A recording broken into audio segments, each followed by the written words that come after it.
Salut, c'est Romain et bienvenue dans cette nouvelle vidéo sur PalloFit. Aujourd'hui, je vais répondre à une question qu'on m'a posée cette semaine qui est la suivante. Combien de masse musculaire est-ce qu'on peut gagner sur la première année, la deuxième année, la troisième année quand on est débutant et qu'on veut savoir un petit peu quelles sont les attentes qu'on peut avoir vis-à-vis de sa génétique, vis-à-vis de son physique et vis-à-vis de son potentiel. Voilà. Donc moi je vais vous faire une petite vidéo qui va être basée sur des études que j'ai lues et sur un spécialiste en particulier qui a étudié la performance humaine sportive et qui en a fait un petit peu une étude complète et qui a montré grosso modo d'un point de vue global, en moyenne, quel était le potentiel de gain de masse musculaire que peut avoir une personne qui est naturelle, c'est-à-dire qui ne prend pas de produits anabolisants et qui peut se développer comme ça au fur et à mesure des années. Voilà, ça va vous permettre peut-être de clarifier vos objectifs. Ça va peut-être vous permettre aussi de comprendre que finalement, l'organisme, c'est quelque chose qui est fabuleux. Ça peut prendre de la masse musculaire assez rapidement, mais vous ne pouvez pas gagner 10 kg de muscle en un mois, quoi. Enfin, je sais qu'il y a des vidéos comme ça sur YouTube qui marquent comment j'ai gagné 10 kg de masse musculaire en un mois ou en 3 mois ou en 6 mois.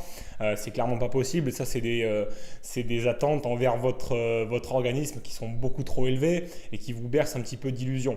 Et c'est pas du tout comme ça que ça marche. En fait, la progression physique, la progression musculaire, elle va être de moins en moins importante. C'est-à-dire que plus vous allez avancer dans le temps et plus sur une période de temps donnée, vous allez construire de masse musculaire de manière inférieure par rapport à la période d'avant. C'est-à-dire que la première année, vous allez construire une telle quantité de masse musculaire. La deuxième année, vous allez construire une quantité de masse musculaire qui va être moins importante et comme ça, crescendo. Tout ça pour une bonne raison, c'est que plus ça va et plus, bien sûr, vous vous rapprochez de votre maximum potentiel génétique. Voilà. Alors, je tiens à modérer un petit peu les chiffres que je vais vous donner dans la suite de cette vidéo, qui peuvent vous servir de base sur laquelle vous fiez, mais qui ne sont pas des vérités. C'est-à-dire que c'est une moyenne. C'est des moyennes qui ont été faites sur des athlètes, c'est-à-dire des personnes qui s'entraînent correctement pendant une période de temps qui est relativement longue. C'est des personnes qui ne ratent pas leurs entraînements, c'est des personnes qui ont un plan d'alimentation qui est, on va dire, propre et qui ont un rythme de vie, un lifestyle qui est sain, c'est-à-dire qui ont une bonne quantité de sommeil, ce qui leur permet d'avoir une balance azotée positive, c'est-à-dire pour vous la faire courte, une capacité à construire de la masse musculaire qui correspond à leur maximum potentiel. Voilà. Donc, n'hésitez pas à revoir à la baisse votre potentiel à vous si vous êtes comme moi, c'est-à-dire si vous êtes quelqu'un qui s'entraîne de manière régulière mais sans prendre l'entraînement sous l'angle de l'athlétisme pur et de l'entraînement pour les Jeux Olympiques. N'hésitez pas à modérer vraiment les chiffres que je vais vous donner dans la suite de cette vidéo. Et si vous êtes une femme, divisez-les carrément par deux parce que les femmes, vous n'avez pas la même capacité à construire de la masse musculaire que les hommes. Vous produisez moins de testostérone, vous produisez moins de myosine. Donc tout ça, il y a plein d'autres facteurs qui entrent en jeu, mais tout ça, ça fait que d'un point de vue physique, vous ne pouvez pas construire autant de masse musculaire qu'un homme. En général, vous pouvez diviser par deux. C'est pour ça que si vous craignez de ressembler à une femme bibendum Michelin, ça ne risque pas de se produire, à moins de s'entraîner pendant des dizaines et des dizaines d'années en prenant des produits dopants. Donc pour toutes les femmes qui ont peur de soulever des charges et de s'entraîner dur, je vous fais un petit clin d'œil, n'ayez plus peur. Vous ne risquez rien, vous n'allez pas vous transformer en Hulk du jour au lendemain. On passe tout de suite aux chiffres avec un petit PowerPoint que je vous ai fait. Donc les chiffres que je vais vous donner, ils sont issus d'études et de références qui m'ont été données par le site de Lyle McDonald, donc qui est spécialiste en préparation physique et performance humaine. Donc on va regarder un petit peu ce que vous pouvez faire pendant votre première année. La première année, le potentiel de gain maximum est d'à peu près 9 kg de masse musculaire, c'est-à-dire de masse sèche, pas de masse graisseuse. On parle vraiment de masse musculaire. C'est pour ça qu'il ne faut pas forcément vous contenter de vous fier à votre balance, parce que quand vous prenez de la masse musculaire, si vous mangez surtout beaucoup, vous allez prendre inéluctablement un minimum de masse graisseuse. Voilà, donc il ne faut pas vous fier uniquement à la balance. Mais grosso modo, la première année, si vous êtes quelqu'un qui a une génétique dans la moyenne, qui est normale, vous allez pouvoir faire à peu près entre 8, 9 kg, peut-être que 7 kg, ça dépend de votre génétique, de masse musculaire sèche. Ça vous fait à peu près 700 grammes tous les mois. Alors, ce chiffre-là, il me paraît quand même un petit peu élevé, même si c'est fait sur des athlètes, même si c'est fait sur des gens qui vont avoir un lifestyle qui est uniquement axé autour de l'entraînement et de la musculation et du fitness. Ça me paraît quand même assez costaud. Moi, pour vous donner mon exemple personnel, la première année que j'ai pratiqué, je me suis pesé comme ça tous les mois pour voir si je prenais de la masse musculaire, etc.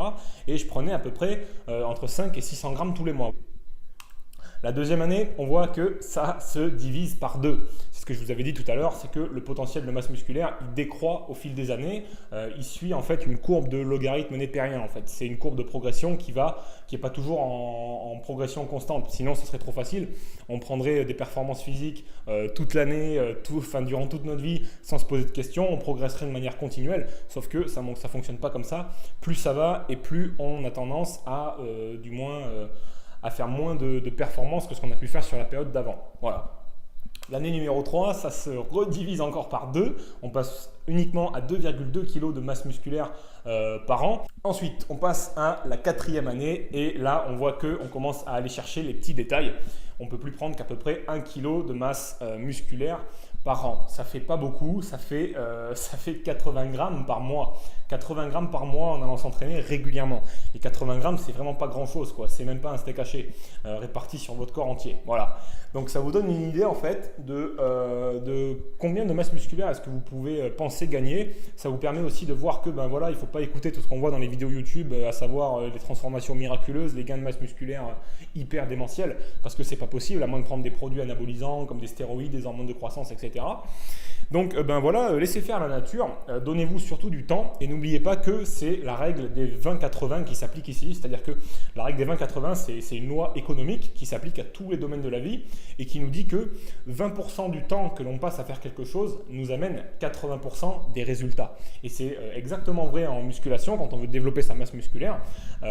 C'est les 20% du temps, enfin de votre carrière, on va dire votre carrière de musculation qui vont amener 80% de vos résultats. C'est par exemple sur une carrière de 10 ans, c'est 20% de ce temps-là, c'est-à-dire 2 ans, qui va vous amener peut-être entre 70 et 80% de votre masse musculaire. Voilà. Si bien sûr vous, depuis le début, vous exploitez votre meilleur potentiel génétique, c'est là où il faut faire attention, c'est que là encore, ces chiffres, ils sont donnés à titre, ils sont donnés par rapport à des gens qui ont tout de suite, dès le premier jour où ils commencent à s'entraîner, la nutrition idéale, l'entraînement idéal, le repos idéal et le lifestyle idéal. Quand on débute, et moi quand j'ai débuté, j'ai certainement pas fait 9 kg de masse musculaire la première année parce que j'avais pas encore les bonnes habitudes, j'avais pas encore l'alimentation qui correspondait à mes besoins, à mes objectifs et j'avais pas encore un entraînement qui était suffisamment poussé pour pouvoir s'adapter correctement à ma génétique, à mon mode de vie, etc. Donc prenez bien ces chiffres à la légère et servez-vous-en juste de pattern, quoi, de ligne de conduite. Et si vous êtes dans vos premières années, je vous garantis que déjà si vous prenez 500 grammes de masse musculaire tous les mois, c'est déjà excellent. Ça vous fait déjà quasiment 6 kilos à la fin de la première année. Et ce qui est intéressant de noter au travers de ces études, c'est que là je ne l'ai pas détaillé dans cette vidéo, mais vous pouvez retrouver je vous mettrai le lien du site sur lequel j'ai trouvé les références. Vous pourrez par exemple télécharger les livres et les lire. C'est que on n'a pas tous, on croit des fois avoir une génétique qui est mauvaise parce que on se dit qu'on est ectomorphe, qu'on est tout petit, qu'on est tout sec, alors qu'en fait ça ne détermine pas du tout notre potentiel de masse musculaire. Notre potentiel de gain de masse musculaire, il n'est pas du tout dicté par notre génétique à la base. Il y a peut-être 1% des gens ou 2% des gens qui vont avoir une génétique difficile en termes de masse musculaire, de gain et de potentiel de gain de masse musculaire. Ce n'est pas non plus votre masse osseuse qui va déterminer votre potentiel de masse musculaire, c'est vraiment votre entraînement, votre capacité à être régulier, à augmenter vos charges, à être relativement rigoureux dans votre alimentation et dans votre lifestyle. Donc faites attention à tous ces domaines-là parce que c'est ça qui va amener des résultats et surtout laissez-vous le temps de progresser. Voilà. Et quant à moi, je n'ai plus qu'à vous remercier d'avoir regardé cette vidéo. Si vous voulez aller plus loin, n'oubliez surtout pas que gagner de la masse musculaire, c'est avant tout une question d'avoir une super bonne alimentation qui correspond à vos objectifs. Pour ça, je vous renvoie à mon programme de création de menus personnalisés qui vont vous aider à brûler de la masse graisseuse et à vous construire un physique qui est plus athlétique et qui vous plaît plus tout simplement. Et abonnez-vous à ma chaîne YouTube et on se retrouve dans une prochaine vidéo. Je vous dis à la prochaine. Ciao!